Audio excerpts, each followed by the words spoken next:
Deuteronomy. Chapter 32. Give ear, O ye heavens, and I will speak, and hear, O earth, the words of my mouth.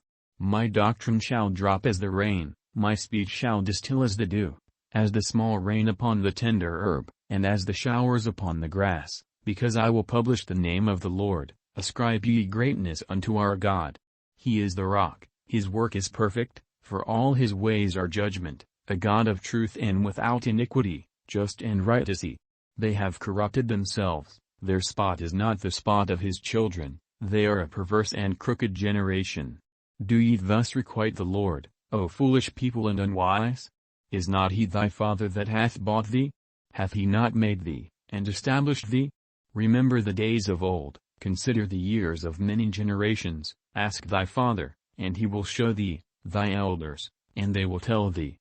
When the Most High divided to the nations their inheritance, when he separated the sons of Adam, he set the bounds of the people according to the number of the children of Israel. For the Lord's portion is his people, Jacob is the lot of his inheritance. He found him in a desert land, and in the waste-howling wilderness, he led him about, he instructed him, he kept him as the apple of his eye. As an eagle stirreth up her nest, fluttereth over her young, spreadeth abroad her wings, taketh them, beareth them on her wings, so the Lord alone did lead him, and there was no strange God with him. He made him ride on the high places of the earth, that he might eat the increase of the fields, and he made him to suck honey out of the rock, and oil out of the flinty rock, butter of kine, and milk of sheep, with fat of lambs, and rams of the breed of Bashan, and goats, with the fat of kidneys of wheat, and thou didst drink the pure blood of the grape. But Yeshurun waxed fat, and kicked, thou art waxen fat, thou art grown thick, thou art covered with fatness. Then he forsook God which made him, and lightly esteemed the rock of his salvation. They provoked him to jealousy with strange gods, with abominations provoked they him to anger. They sacrificed unto devils, not to God, to gods whom they knew not, to new gods that came newly up, whom your fathers feared not. Of the rock that begat thee thou art unmindful, and hast forgotten God that formed thee. And when the Lord saw it, he abhorred them, because of the provoking of his sons, and of his daughters. And he said, I will hide my face from them, I will see what their end shall be, for they are a very froward generation, children in whom is no faith. They have moved me to jealousy with that which is not God, they have provoked me to anger with their vanities, and I will move them to jealousy with those which are not a people, I will provoke them to anger with a foolish nation. For a fire is kindled in mine anger, and shall burn unto the lowest hell, and shall consume the earth with her increase, and set on fire the foundations of the mountains. I will heap mischiefs upon them, I will spend mine arrows upon them. They shall be burnt with hunger, and devoured with burning heat, and with bitter destruction. I will also send the teeth of beasts upon them, with the poison of serpents of the dust. The sword without, and terror within, shall destroy both the young man and the virgin, the suckling also with the man of gray hairs. I said, I would scatter them into corners, I would make the remembrance of them to cease from among men, were it not that I feared the wrath of the enemy, lest their adversaries should behave themselves strangely, and lest they should say, Our hand is high, and the Lord hath not done all this. For they are a nation void of counsel, neither is there any understanding in them. Oh that they were wise, that they understood this, that they would consider their latter end. How should one chase 1,000, and two put 10,000 to flight, except their rock had sold them, and the Lord had shut them up? For their rock is not as our rock, even our enemies themselves being judges.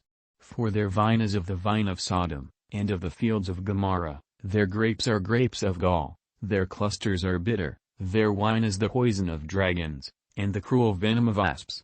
Is not this laid up in store with me, and sealed up among my treasures? To me belongeth vengeance, and recompense, their foot shall slide in due time, for the day of their calamity is at hand, and the things that shall come upon them make haste. For the Lord shall judge his people, and repent himself for his servants, when he seeth that their power is gone, and there is none shut up, or left. And he shall say, Where are their gods, their rock in whom they trusted, which did eat the fat of their sacrifices, and drank the wine of their drink offerings? Let them rise up and help you, and be your protection. See now that I, even I, am he, and there is no God with me. I kill, and I make alive, I wound, and I heal, neither is there any that can deliver out of my hand. For I lift up my hand to heaven, and say, I live forever.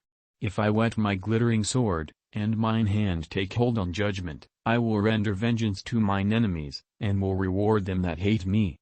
I will make mine arrows drunk with blood, and my sword shall devour flesh, and that with the blood of the slain and of the captives, from the beginning of revenges upon the enemy. Rejoice, O ye nations, with his people, for he will avenge the blood of his servants, and will render vengeance to his adversaries, and will be merciful unto his land, and to his people. And Moses came and spake all the words of this song in the ears of the people, he, and Hoshea the son of Nun. And Moses made an end of speaking all these words to all Israel, and he said unto them, Set your hearts unto all the words which I testify among you this day, which ye shall command your children to observe to do, all the words of this law. For it is not a vain thing for you, because it is your life, and through this thing ye shall prolong your days in the land, whither ye go over Jordan to possess it. And the Lord spake unto Moses that selfsame day, saying, Get thee up into this mountain Abarim, unto Mount Nebo, which is in the land of Moab, that is over against Jericho, and behold the land of Canaan, which I give unto the children of Israel for a possession, and die in the mount whither thou goest up, and be gathered unto thy people, as Aaron thy brother died in Mount Hor, and was gathered unto his people, because ye trespassed against me among the children of Israel at the waters of Meribah Kadesh, in the wilderness of Zin, because ye sanctified me not in the midst of the children of Israel. Yet thou shalt see the land before thee, but thou shalt not go thither unto the land which I give the children of Israel.